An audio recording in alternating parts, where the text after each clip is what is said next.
여호와께서 복을 주셨더라라는 제목으로 함께 말씀 나누도록 하겠습니다. 우리 고유 명절 설입니다. 그렇죠? 예. 어제는 까치까치 설날, 오늘은 우리 설날, 이런 설날입니다. 새해 복 많이 받으셔야 되겠죠. 예. 복이라는 말 참 좋아합니다. 한국 사람들이 복을 참 좋아하는데 오늘 본문에 아주 좋은 말이 나옵니다. 뭐냐면 아브라함이 하나님께 복을 받았다 이렇게 표현합니다. 그의 범사에 복을 주셨다 이런 표현이 나거든요. 그의 범사에 복을 주셨다. 너무나 선명한 말씀입니다. 한국 사람들이 제일 좋아하는 게 복이라 그랬죠. 그래서 복이 뭐냐? 예, 그 의미를 이렇게 찾아보니까 사전에 이렇게 되어 있더라고요.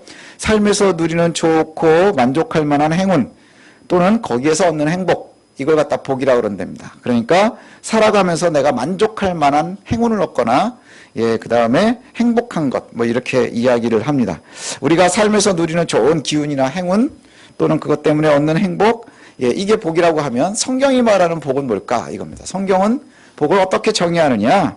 성경은 복을 뭐라고 얘기하느냐 하면 하나님이 은혜와 선물입니다. 하나님께서 주시는 은혜 그리고 그 선물을 복이라고 합니다.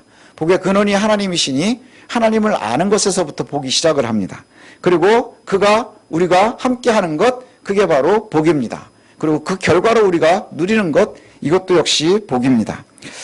복이라는 이야기가 나오는 게 아주 선명한 게 어디에 나오냐? 모압 평지에서 모세가 이스라엘 백성들을 데리고 나와서 마지막에 이제 죽기 직전에 모압 평지에서 이스라엘 백성들과 또 하나님의 언약을 맺는 장면이 나오거든요. 거기에 보면 신명기에 모세가 이스라엘 회중들을 다 모아놓고 이렇게 얘기합니다. 신명기 30장 15절 이렇게 얘기하는데 보라, 내가 오늘 생명과 복과 사망과 화를 너희 앞에 두었다. 생명과 복, 그 다음에 사망과 화, 이것이 이제 같이 가는 거예요. 그러니까 생명하고 복이 한 쌍이고 사망과 화가 한 쌍이라는 것이죠. 내 앞에 두었다. 그럼 이제 너희들이 선택을 해야 된다 하는 얘기겠죠. 그 다음 절에는 이렇게 얘기합니다. 곧 내가 오늘 네게 명령하여 내 하나님 여호와를 사랑하고 그 모든 길로 행하며 그의 명령과 규례와 법도를 지키라 하는 것이라. 그리하면 내가 생존하며 번성할 것이요 또 내 하나님 여호와께서 내가 가서 차지할 땅에서 내게 복을 주실 것임이니라 이렇게 말씀하거든요. 이때도 아브라함하고 되게 비슷한 부분이 있습니다. 아브라함을 하나님께서 부르시고 어디로 갔어요? 가나안으로 들어가죠. 그때 주신 약속이 뭡니까? 내가 본토 친척 아비집을 떠나 나의 말대로 가면 내가 그곳에서 너와 함께 할 것이고 내가 복이 될 것이고 이렇게 약속하셨단 말이죠. 내 자손에게 그 모든 것을 이어주겠다 약속하셨단 말이에요. 그리고 그곳에서 쫓겨났었죠. 멀리 갔다가 다시 출애굽을 한 이스라엘 백성들이 가나안으로 다시 들어갈 때에 모세를 통해서 똑같은 말씀을 하시는 거예요. 내가 여호와의 말씀을 사랑해서 그리고 내가 너에게 주는 그 길로 가면 그 여호와의 길을 간다는 게 뭐냐? 명령과 규례와 법도를 지키면 뭐라 그러세요? 내가 가는 그곳에서 생존하고 번성할 것이라 이렇게 약속합니다. 여기에서 중요한 단어가 뭐냐? 여호와를 사랑하기 때문이라는 거예요. 여호와를 사랑하는 것, 여호와를 알고 사랑하는 것에서부터 복이 시작이 됩니다. 그리고 그 여호와를 알고 사랑하고 여기에서부터 복이 시작이 돼요. 그러니 우리가 조심해야 되는 게 뭐냐? 예수 믿는다고 하면서 종교란에 기독교 쓰는 사람들 굉장히 많거든요. 그런데 거기에는요 전략적인 선택들이 있습니다. 전략적인 선택, 기독교를 선택하고 하나님을 선택하는데도요 하나님을 사랑하는 선택이 아니라 전략적인 선택이 있다고 하는 거예요. 요즘에 엽기적인 드라마들 이렇게 보면 재벌들이 이렇게 배경으로 나올 때가 많습니다. 근데 재벌들 이야기는 아주 쉽게 쓰는 것 같아요. 왜냐하면 우리는 재벌들이 아니니까. 그 세상 사람들은 어떻게 사는지 잘 모르니까. 그런데 재벌들 만화나 그 다음에 영화나 드라마나 보면 재벌이 나오면요 다 거기에서 비슷한 게 뭔지 아세요? 할아버지, 그러니까 창업주 막 그 대장한테 막 저겨요. 다 서서서서 깁니다. 근데 아무도 그를 사랑하지 않아요. 그렇지 않습니까? 아무도 그를 사랑하거나 존경하는 게 아니고요. 무엇 때문이요? 유산 받으려고 하는 경우가 많습니다. 그래서 내가 후계자가 되려고 싸우는 거지, 후계자가 되려고 눈에 잘 들려고 하는 거지, 그 할아버지를 아니면 창업주를 사랑하는 사람이 없어요. 그런데 예수도 그렇게 믿는 사람들이 많은 거예요. 예수를 믿는데 우리가 그것에 있어서 그 하나님의 유업을 받으려고 내가 뭔가 뜯어내려고 사랑하는 척하고 잘하는 척하려고 하지만 정말 진심으로 사랑하는가? 이게 굉장히 중요합니다. 내가 하나님을 사랑해서 그의 길을 가야 되는 거예요. 사랑함 때문에 그의 길을 가면 그 길은 뭐냐? 하나님께서 정해놓으신 법교, 명령, 규례를 지키는 거예요. 그럼 약속이 뭐냐? 내가 가는 그 길에서 생존할 것이라. 그리고 번성할 것이라. 이게 하나님의 약속입니다. 우리가 하나님을 믿는데 전략적으로 선택하고 하는 게 얼마나 어리석은 건지 우리가 알 수 있다는 것이죠. 이 땅에서 여호와의 법을 따르고 산다는 것, 이게 참 쉽지가 않습니다. 예, 계속해서 우리가 누누이 얘기하지만 참 쉬운 게 아닙니다. 그래서 하나님의 약속도 거기에 있어요. 생존할 것이라. 생존할 것이라. 내가 사는 실제 생활 속에서 이 복을 주겠다, 이렇게 약속을 합니다. 오늘 본문 1절에 그리고 그 결과를 얘기하거든요. 아주 선명합니다. 아브라함이 나이 늙었고 많이 늙었고 여호와께서 그의 범사에 복을 주셨다. 많이 늙었고 복을 주셨다. 제가 이제 우리가 아브라함의 이야기를 처음부터 다 읽었잖아요. 그죠? 12절에 부르실 때부터 지금 우리가 쭉 15주 동안을 지금 아브라함의 이야기를 보고 있습니다. 아브라함의 복이 뭡니까? 우리가 기도하면서 하나님 주십시오, 주십시오 하는 것에 대해서요, 아브라함이 받았다 하는 얘기가 나오지 않아요. 아브라함이 원래 데리고 나올 땐 사병이 150명인데 300명이 돼가지고 롯을 구했어, 이런 얘기 나오지 않습니다. 재산이 이만큼이었는데 이만큼이 늘었어. 내가 건강이 좋지 않은데 이만큼 건강해졌어, 이런 얘기는 하지 않아요. 내가 너에게 복을 줄 거야, 복을 줄 거야. 제가 아브라함 이야기하면서 자주 하는 얘기가 뭡니까? 하나님 했던 얘기 또 하고 했던 얘기 또 하고 했던 얘기 또 하는 것 같잖아요. 그런데 결국에는 너무 심플하게 오늘 하는 말은 뭐냐? 아브라함이 많이 늙었고 여호와께서 그의 범사에 복을 주셨다, 이렇게 말씀한단 말이에요. 많이 늙어놓고 보니까 그의 범사가 복이었다는 거예요. 예, 살아놓고 보니까 그의 범사가 복이었다. 범사의 복이라는 게 뭡니까? 그의 사는 모든 삶이 복이었다는 거예요. 모든 삶이 복이었다는 거예요. 그래서 가만히 생각해 보십시오. 아브라함의 복이 어디서부터 시작합니까? 하나님의 부르심에서부터인 거예요. 아무 의미 없이 우리가 살고 있었던 아브라함을 하나님이 선택한 데부터 복인 거예요. 그리고 그가 가나안까지 올 수 있었던 것도 복인 거예요. 그곳에서 고난과 아픔이 있었지만 거기에서 버텨낸 것이 복인 거예요. 그게 왜 가능했을까? 하나님께서 범사에 하는 그 모든 삶 가운데 함께 해주셨기 때문이라는 거예요. 하나님의 복이 뭡니까? 우리가 생각해놨었던 그 아주 좁은 것, 그래서 내가 우리 할아버지한테 뭔가를 빼먹어야지 해가지고 친한 척, 그 다음에 사랑하는 척, 그리고 내가 좋아하는 척, 존경하는 척 하면서 받아먹는 게 복이 아니고요, 정말로 사랑해서 그와 함께하고 있는 것이 복인 거예요. 그게 함께하는 것이 복인 거예요. 우리가 살아가는 모든 생애 동안의 매 순간 정말로 하나님의 복이 여러분과 함께 했으면 좋겠습니다. 그것을 축원합니다. 오늘 성경이 심플하게 아주 한 문장으로 아브라함이 복을 받았다, 이렇게 얘기를 합니다. 그리고 복을 받았다 하는 얘기를 나온 다음에 곧바로 뒤에 나오는 게 뭔지 아세요? 이삭의 아내 구하는 얘기가 나와요.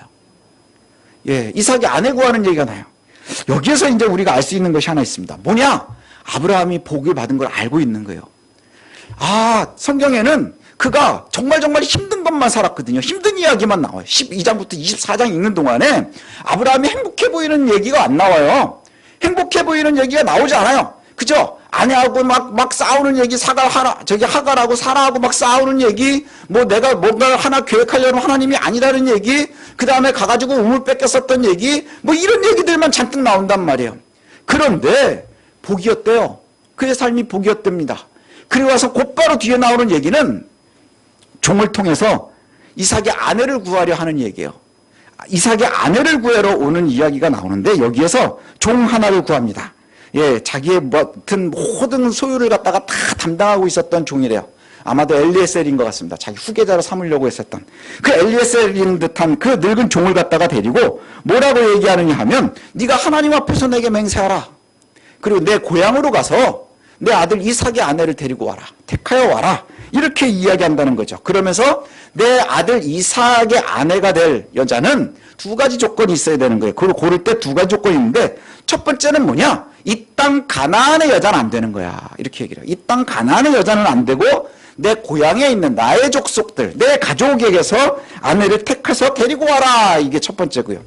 그러니까 또 두 번째는 뭐냐? 그런데 그 여자를 골랐는데, 택했는데 그 여자가 이 가나안이 뭐가 좋다고 오겠어요? 그럼 안 오겠다고 하면 이삭을 데리고 갈까요? 그래서 거기에서 살게 할까요? 그랬더니 뭐라고 얘기하느냐? 가나안에 가면 안 되는 거예요. 가나안을 떠나서는 안 되는 거예요. 그 여자가 이리 온다고 하지 않으면 그때는 너에게는 귀책 사유가 없어. 예, 그럼 네 책임이 아닌 거야. 하지만 절대로 이삭을 이 가나안에서 데리고 나가지 말라. 이렇게 얘기해요. 그러면서 뒤에 보면 아브라함의 믿음이 뭐냐? 여호와의 사자가 먼저 가서 택해 놓으셨을 거야. 이렇게 얘기를 해요. 예, 여호와의 사자가 먼저 가서 택해 놓으셨을 거야. 그러니 따라가면 되지. 이 맹세는 정말 믿는 성도들에게 매우 중요한 맹세입니다. 왜냐하면 이런 조건이 바로 하나님의 언약을 신뢰하고 그 다음에 결국엔 진짜로 복에 거하는 사람의 맹세인 거예요. 왜 이런 맹세가 가능할까? 아브라함이 가나안의 땅에서 굉장히 오랜 세월을 살았습니다. 힘들게 살았잖아요. 그렇죠. 눈치 봐가면서 싸워가면서 그렇게 살았습니다. 그런데 뭐 하려 하는 거냐? 이삭을 아내를 가나안에서 선택하지 않겠다는 것은 가나안에 동화되지 않겠다는 얘기예요. 가나안에 살고 있는데, 그리고 가나안을 제2의 고향으로 삼았는데 이제 이삭의 고향은 가나안이란 말이죠. 그럼에도 불구하고 가나안에 동화되려고 하지는 않는다는 얘기예요. 우리가 이 세상에서 발붙이고 살아가잖아요. 발붙이고 살아가고 이 세상 속에서 살지만 이 세상과 같이 살지는 않겠다는 거예요. 같은 삶을 살지는 않겠다. 하나님의 삶을 이 세상에서 살아가겠다. 지금 그 이야기를 하고 있는 겁니다. 그리고 동화되지 않겠다 하는 것에 대한 가장 중요한 표현이 뭐냐? 그들과 결혼하지 않겠다 하는 얘기예요. 그들과 결혼하지 않겠다. 결혼에 대한 이야기는 굉장히 중요한 표현으로 성경에서 많이 나옵니다. 특별히 앞에 보면 창세기에 이런 표현이 나오거든요. 창세기 6장에 보면 노아의 대홍수 이전에 어떤 일이 있느냐. 6장 2절에 이런 표현이 나옵니다. 하나님의 아들들이 사람의 딸들의 아름다움을 보고 자기들이 좋아하는 모든 여자를 아내로 삼는지라, 이런 표현이 나와요. 예, 하나님의 사람과 그 다음에 사람의 딸들, 하나님의 아들들과 사람의 딸들이 있는데 하나님의 사람들이 사람의 딸들의 아름다움을 보고 너무 좋아해서 다 아내로 삼았대요. 그게 어떤 표현이냐? 죄악된 표현을 얘기하는 거예요. 동화되어 가는 겁니다. 동화되어 가는 거예요. 경건해야 될 사람들이 세상의 아름다움이 뭘까요? 예쁘고 좋고 건강해 보이고 좋아 보이는 것, 이런 것을 따라서 거기에 푹 뭘 빠진 거예요? 사랑에 빠진 거예요. 세상을 사랑하게 된 거예요. 또 이런 표현이 뒤에 사사기에도 나옵니다. 사사기는 우리가 알고 있는 것처럼 죄졌다가 사사 세우고 회개하고 막 이러는 아주 악순환의 고리가 나오잖아요. 그렇죠? 사사기. 거기에 보면 그 사사기 앞부분에 그 시대를 갖다가 표현하는 게 어떤 표현이 나오느냐? 사사기 3장에 보면 6절 7절에 이런 표현이 나옵니다. 그들의 딸들을 맞아 아내로 삼으며 자기 딸들을 그들의 아들들에게 주고 또 그들의 신들을 섬겼더라. 이스라엘 자손이 여호와의 목전에 악을 행하여 자기들의 하나님 여호와를 잊어버리고 바알들과 아세라들을 섬겼답니다. 이게 무슨 말이에요? 그 당시에 그곳에 가나안과 동화되어 가는 거예요. 그래서 그곳에 있는 사람들과 우리가 계속해서 가족을 맺으면서 함께 살아가면서 그것을 누리고 싶어 하는 거예요. 뭘 누려요? 하나님을 잊고 바알과 아세라를 섬기기 시작하는 거예요. 바알과 아세라를 섬긴다는 게 뭡니까? 세상 사람들 좋아하는, 일상적으로 좋아하는 사람의 아들들이, 하나님의 아들들이 사람의 딸들을 좋아해서 좋아했던 그 아름다움과 다르지 않은 거예요. 그리고 점점 동화되는 것이죠. 또 한 가지를 더 살펴보겠습니다. 세상에서 제일 복을 많이 받은, 성경에서 제일 복을 많이 받은 것 같은 사람이 누군 줄 아십니까? 솔로몬입니다. 솔로몬. 그죠? 솔로몬은 우리가 알고 있기에 어떤 사람입니까? 돈 제일 많고 제일 똑똑한 사람이요. 우리가 지금 기도하는 거 다 가진 사람 아닙니까? 우리의 서울대 가게 해주세요. 똑똑한 애가 솔로몬이 지금 태어났으면 서울대 갔겠죠. 예, 부자 되게 해주세요. 얘들 엄청나게 부자 아닙니까? 예, 이런 복이 어디 있습니까? 태어나 보니 아빠가 다윗이에요. 요즘에 그런 얘기 하잖아요. 예, 태어나 보니 아빠가 장동건이야. 태어나 보니 아빠가 누구야. 이런 얘기 하는데, 태어나 보니 아빠가 다윗이요. 근데 태어나서 이렇게 다니다가 보니까, 내가 머리가 겁나게 좋아요. 이게 바로 솔로몬입니다. 자기는 선택한 게 하나도 없는데 다 가졌어요. 여러분 지금 눈물 콧물 빼가면서 달라고 하는 그걸 그냥 태어나 보니 다 갖고 있는 사람이 바로 솔로몬입니다. 그래서 열왕기 상에 보면 10장 23절에 성경도 인정을 해요. 솔로몬 왕의 재산과 지혜가 세상의 모든 왕보다 다 크다. 제일 크다. 이렇게 얘기를 합니다. 그런데 그게 복은 아니에요. 그게 복은 아닙니다. 태어나 보니 아버지가 다윗이에요. 그래서 얼마나 돈이 많았겠습니까? 근데 아버지가 유언이 뭐였냐? 성전을 잘 지라고 평생에 잘 준비해놨다 그랬잖아요. 그래서 그가 제일 잘한 일이 뭐냐? 성전을 잘 지은 겁니다. 그런데 뒤에 보면 이런 표현이 나와요.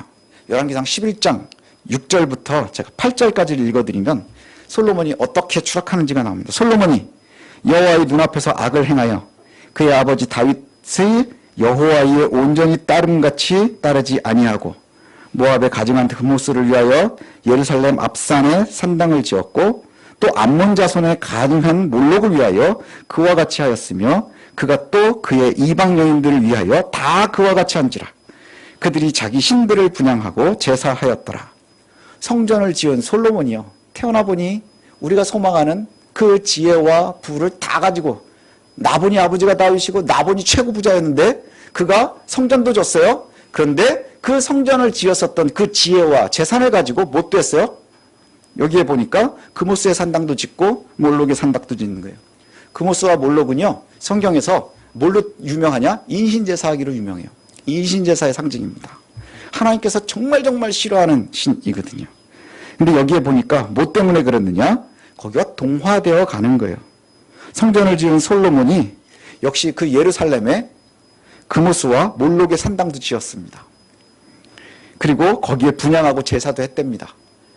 예, 분향하고 제사도 지은 거예요. 그 결과 뭐라고 하느냐? 하나님께서 뭐라고 평하느냐? 여호와 앞에서 악을 행했다. 아버지 다윗의 길을 가지 않았다. 결국 다윗의 왕조는요, 하나님께서 다윗에게 무슨 약속을 했느냐? 네가 내 언약을 떠나가지 않으면 네 왕조가 영원할 거야. 이렇게 했거든요. 그게 딱 솔로몬한테까지밖에 안 갑니다. 그죠? 솔로몬 이후에 여로보암과 그 다음에 르호보암으로 남북이 갈라지고 그 다음에 각각 멸망의 역사로 쇠퇴하기 시작합니다. 우리가 하나님을 아는 것은 이미 하나님의 복 가운데 있는 거예요. 이미 저와 여러분이 복 가운데 있습니다. 가나안에 들어와서 지금 사는 게 힘들지만 여전히 가나안이 곧 하나님의 약속의 땅인 것처럼 저와 여러분이 믿음을 가지고 살아가면 이 세상에서 가나안 사람들처럼 함께 가뭄도 만나고 함께 홍수도 만나지만 그것이 하나님의 복 가운데 있음이라는 거예요. 우리가 하나님의 복 가운데 있습니다. 이미 하나님을 아는 것이 복이고요. 이제 우리가 하나님의 사랑과 그의 계명과 명령을 지켜 행한다면 이것이 복이라는 거예요. 성경에 아브라함이 어떤 복을 누렸는지에 대해서 잘 얘기하지 않는다 그랬잖아요. 그냥 그가 나이가 많았고 그의 범사에 하나님이 복을 주셨다. 근데 이 복이 얼마나 컸었는지를 우리가 알 수 있는 게 뭔 줄 아십니까? 이삭이 가나안을 떠나지 않기를 진심으로 아브라함이 원하고 있다는 거예요. 제가 정말 창피한 얘기를 하나를 하면 저희 아버님은 제가 목사가 되기를 되게 원하셨어요. 그래가지고 이름도 성민이라고, 거룩한 백성 이렇게 해놓고는 목사가 되라고 그랬거든요. 예, 왜 그랬을까 그랬더니 저희 아버님은 목회하는 게 그 젊어서 되게 힘들게 목회하시면서도 처음에 목회자 후보생일 때도 그렇게 목사의 길이 좋으셨던 거예요. 행복하셨다는 거죠. 근데 제가 창피한 얘기를 하나 하면 저희 아들 현성이가 초등학교 들어가서 얼마 안 돼서 저한테 질문을 하더라고요. 나 목사 돼야 돼? 제가 뭐라고 대답했을까요? 깜짝 놀래가지고 왜? 전 너무 힘들었거든요. 저는 너무 힘들었어요.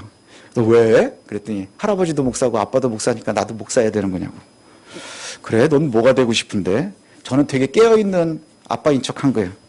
너는 뭐가 되고 싶은데? 그랬더니 과학자가 되고 싶대요. 그럼 과학자 해. 그러면서 너무 안도했어요. 왜냐? 저한테는 이게 너무너무 힘든 길이었던 거거든요. 예. 아브라함과 같은 은혜가 어떤 은혜일까요? 저희 아버님이 누렸었던 은혜가 바로 그건 것 같아요. 예. 하나님의 길을 가는 것이 너무너무 감사하니까 아들도 이 길을 갔으면 좋겠는 거예요. 그래서 그때는 너무너무 쪼달리고 힘들고 그 젊을 때에 아직 낳지도 않은 아들 이름을 제 이름이 뭐죠? 성민이라고 지어놓고 그래놓고는 그렇게 기도하셨던 거예요. 근데 저는 나름대로 아버지 때보다는 많이 누리고 있었고요.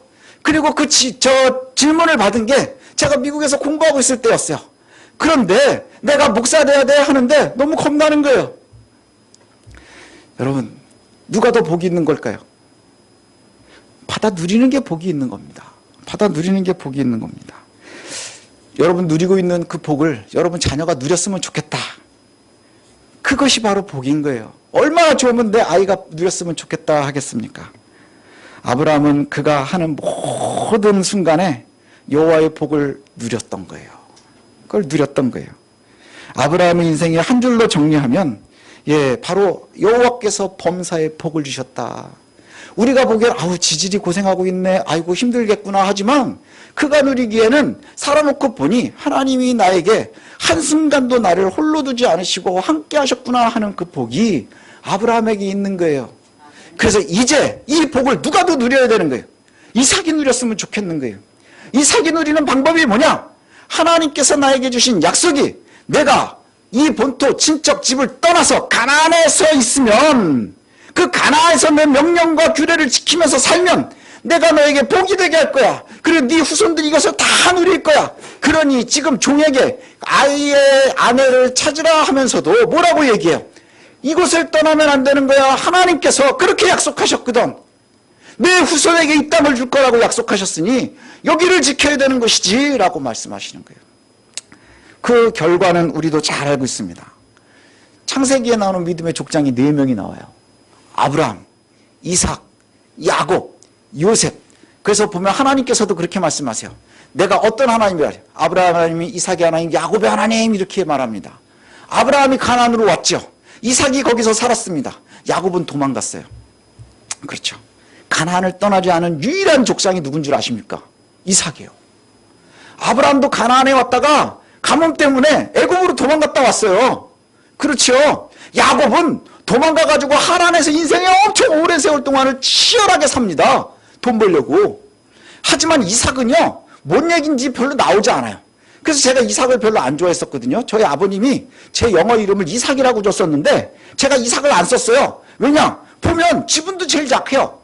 창세기 50장에 보면 이삭 이야기는 별거 나오지도 않아요. 중간에 나오는 게 뭔 줄 아세요? 우물 팠는데 누가 뺏었대? 그럼 뺏겼대. 이 얘기밖에 안 나와요. 그런데 왜 그랬을까? 이삭이 가장 행복하게 살지 않았을까 싶어요. 가나안을 한 번도 떠난 적이 없어요. 왜 한 번도 떠나지 않았을까요? 거기에서 하나님의 복을 알고 있었으니까. 알고 있었으니까. 누리고 있었으니까. 아버지 아브라함의 복을 이삭은 충분히 풍성하게 완벽하게 누리고 있었던 거예요. 그 시작이 어디일까요? 아브라함에게 주신 복이 이삭에게도 전달이 되었던 거예요. 어떻게 전달되었을까요? 동화되지 않도록 하는 것. 이것입니다. 가나안에 살지만 절대로 가나안에 동화되려 하지 않았었던 아브라함. 그게 우리들이 살아가야 될 길입니다. 여러분이 이런 복을 좀 누렸으면 좋겠습니다. 우리가 이 세상에서 살아야 되죠. 이 세상과 함께 살아야 됩니다. 그러나 절대로 동화되지는 마십시오. 이 세상에서 여호와의 백성답게 살아가는 겁니다. 우리의 인생이 여러분도 그랬으면 좋겠고 저도 그랬으면 좋겠습니다. 제가 나중에 마지막을 살 때 마지막을 살고 다 살아보고 다 살아본 다음에 한 줄로 여러분은 뭐라고 했으면 좋겠습니까? 여러분을 보면서 사람들이 이렇게 얘기하면 좋지 않겠습니까? 그의 범사에 여호와께서 함께 하셨구나. 범사에 복을 주셨구나. 그럼 좋지 않겠습니까? 그럼 이제 여러분은 여러분 인생을 마감하면서 뭐라고 하면 좋겠습니까? 제가 아는 어떤 분이 돌아가시면서 병실에서 전도를 했답니다. 어떻게 전도를 했나 그랬더니 다른 전도가 아니고요. 2인실 병실에서 이제 2분이 돌아가셨는데 한 분은 돌아가시는데 너무 평안하더라는 거예요. 너무너무 평안하더래요. 예, 저희 친척 이야기입니다. 돌아가시는데 너무너무 편안하게 돌아가셨대요. 그래서 뭐 아빠 이제 걱정하지 마. 이제 하늘나라 갈 거야. 그러니까 그래 나도 알아. 좋아 이러면서 이제 편안하게 이제 생을 마감하셨답니다. 근데 반대편에 있었던 침대에서는 무서운 거예요. 죽는 게. 너무 무서워서 막 고통스러워 하다가 두려움 속에 빠져서 생을 마감하셨답니다. 그 자녀들이 옆을 보니까 너무 다르잖아요. 그래서 어떻게 그렇게 되었느냐라고 얘기를 해서 우리 아버지는 장로님이었고 예수 잘 믿었고 뭐 이런 얘기를 했대요. 그래서 그럼 우리도 예수 믿어야 되겠다. 그래서 거기서 그렇게 전도가 됐대요. 우리가 살아가는 게 그런 모습이어야 되는 겁니다. 여러분 삶을 마감하면서 우리가 이 세상에 한 번 사는 거 아닙니까? 사는 동안에 내가 잘 살고 있는지 못 살고 있는지 어떻게 알겠어요? 근데 살고 나서 보니 하나님께서 그와 범사에 복을 주셨다 하는 것, 이것처럼 큰 복이 어디 있겠습니까? 성경은 아브라함이 부자가 됐다는 얘기도 하지 않아요. 군사가 2배로 늘었다는 얘기도 하지 않아요. 주변에 있었던 많은 왕들이 그에게 복종했다는 얘기도 하지 않아요.